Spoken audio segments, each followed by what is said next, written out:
बात है। केशवपुर नामक गांव में सरला नाम की एक बूढ़ी विधवा औरत अपने बेटा बहू के साथ रहती थी। सरला की बहू जया स्वभाव से बहुत बुरी थी।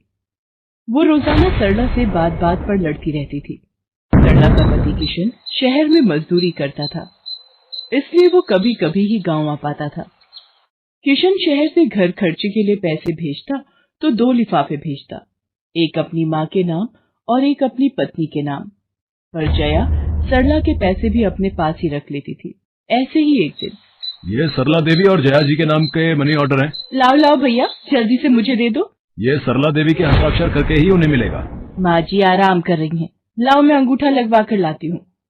ए बुढ़िया, जल्दी से इस कागज पर अंगूठा लगा दे। भैया मनी ऑर्डर मुझे दे दो। जया सारे पैसे अपने पास रख लेती है और अपने और बेटे बिट्टू के लिए खाने पीने की चीजें खरीद लाती है। माँ बहुत भूख लगी है। ये देख मैं तेरे लिए कितने सारे पकवान लाई हूँ, पूड़ी, छोले, समोसे, कचौड़ी। चल हम दोनों मिलकर खाते हैं, मजा आ जाएगा। जया बहू, बहुत भूख लगी है, सुबह से कुछ भी नहीं खाया है। अगर थोड़ा सा कुछ खाने को मिल जाता तो। पता नहीं इस बुढ़िया को कितनी भूख लगती है, जब देखो हम माँ बेटे के खाने पर नजर लगाती रहती है। ये ले पकड़, आधी कचौड़ी दे रही हूँ, अब रात तक कुछ खाने को नहीं मिलेगा। और तुझे तो मैंने बोला था कि कपड़े धो देना, तेरे से अभी तक कपड़े नहीं धुले। ये कचौड़ी खाकर चुपचाप सारे कपड़े धो देना, नहीं तो मुझसे बुरा कोई नहीं होगा। बेचारी सरला कचौड़ी का एक टुकड़ा खाकर भला क्या पेट भरती। वो फिर से दोबारा काम पर लग जाती है।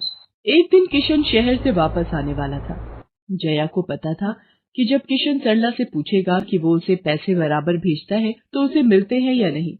ये बात सोचकर जया थोड़ा घबरा जाती है और वो सरला से कहती है, ओ बुढ़िया, अगर तूने अपने बेटे से कहा कि तुझे उसके भेजे हुए पैसे नहीं मिलते तो मुझसे बुरा कोई नहीं होगा।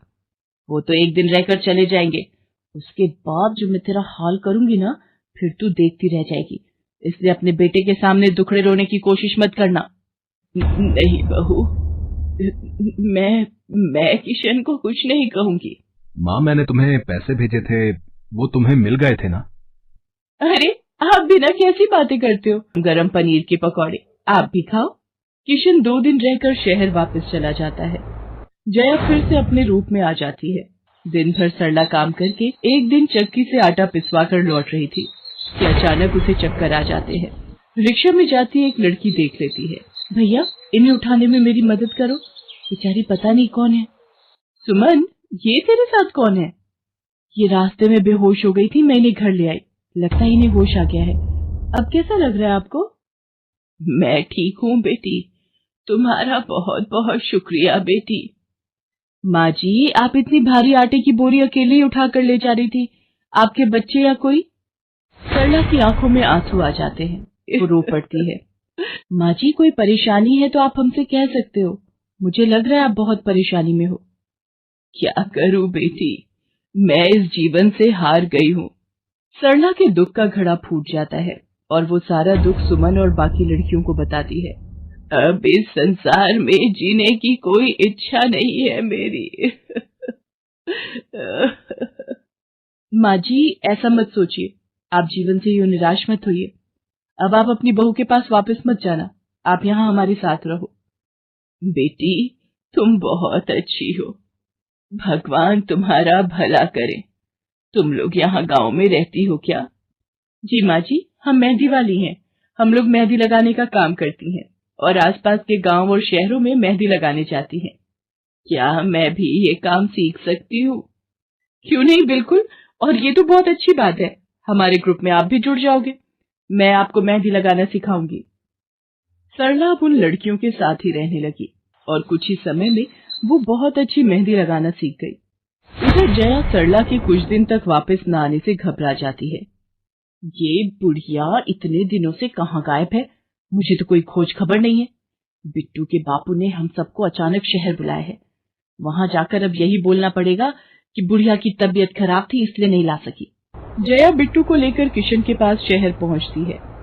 क्या हुआ जया, माँ तुम्हारे साथ नहीं आई? वो माँ जी की तबीयत कुछ ठीक नहीं थी, इसलिए मैंने उन्हें बोला कि वो गांव में ही रहें। बेकार में सफर करती तो उनकी तबीयत और खराब हो जाती। पर तुमने मुझे अचानक क्यों शहर क्यों बुला लिया? अरे वो हमारे सेठ जी की लड़की की शादी है, इसलिए उन्होंने बोला कि कोई ऊपर के कामों के लिए मिल जाए। मैंने सोचा तुम्हें बुला लेता हूँ, और माँ भी थोड़े दिन के लिए मेरे पास रह लेगी। चलो कोई नहीं, मैं तुम्हें मालकिन से मिलवा देता हूँ। देखो किशन, शाम को मेहंदी का समारोह है तो काम अच्छे से निपटाने हैं। जितने भी मेहमान आएंगे उनके स्वागत में कोई कमी ना होने पाए। आप चिंता मत करो मालकिन, सब हो जाएगा। ये मेरी पत्नी है, मैंने इसे गांव से बुला लिया है, ये सब संभाल लेगी। जया मेहंदी समारोह की तैयारियों में काम करवाने लगती है। सब मेहमान आने लगते हैं। रिचा, मेहंदी वाली अभी तक नहीं आई, कितने बजे का टाइम दिया था? मम्मी, मेरी उनसे बात हो गई है, बस कुछ ही देर में आती होंगी। लो वो आ गई। माँ जी, ये यहाँ कैसे? मेहंदी वाली लड़कियों के साथ? माँ यहाँ? जया, तुम तो कह रही थी कि माँ बीमार है और गांव में है, पर माँ मेहंदी वाली लड़कियों के साथ क्या कर रही है? मुझे कुछ समझ नहीं आ रहा। मैं माँ के पास जा रहा हूँ। माँ, तुम यहाँ इन सबके साथ? किशन बेटा, आप मेरे साथ इधर आइए, मैं आपको सब बताती हूँ। ये लड़की इनको सब कुछ बता देगी। शायद आप नहीं जानते हैं, आपकी पत्नी ने आपकी माँ पर बहुत जुल्म किए हैं, इसीलिए ये बेचारी अपना घर छोड़कर हमारे साथ रहने को मजबूर थी। सुमन किशन को सारी सच्चाई बताती है। सरला की आंखों में आंसू आ जाते। किशन सबके साथ जब घर आ जाता है। जया, तुम्हें शर्म आनी चाहिए। तुमने मेरी माँ के साथ इतना बुरा व्यवहार किया। तुम्हारी वजह से मेरी माँ दर दर भटक रही है।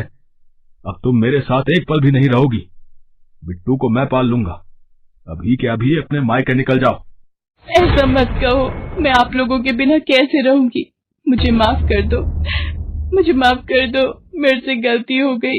माँ जी, मुझे माफ कर दो। किशन बेटा, मैं किसी से भी नाराज नहीं हूँ। जया बहू को माफ कर दे। गलती इंसान से ही होती है बेटा। मैंने जया बहू को माफ कर दिया। किशन जी, आप चिंता मत कीजिए, आपकी माँ जी अब हमारे साथ ही काम करेंगी। उस दिन के बाद जया ने अपना व्यवहार बदल लिया। सरला ने मेहंदी लगाना नहीं छोड़ा, वो अपनी मेहंदी लगाने के काम को करती रही। जया को अपनी गलती का एहसास हो गया था। अब वो भी सरला की बहुत देखभाल करती थी।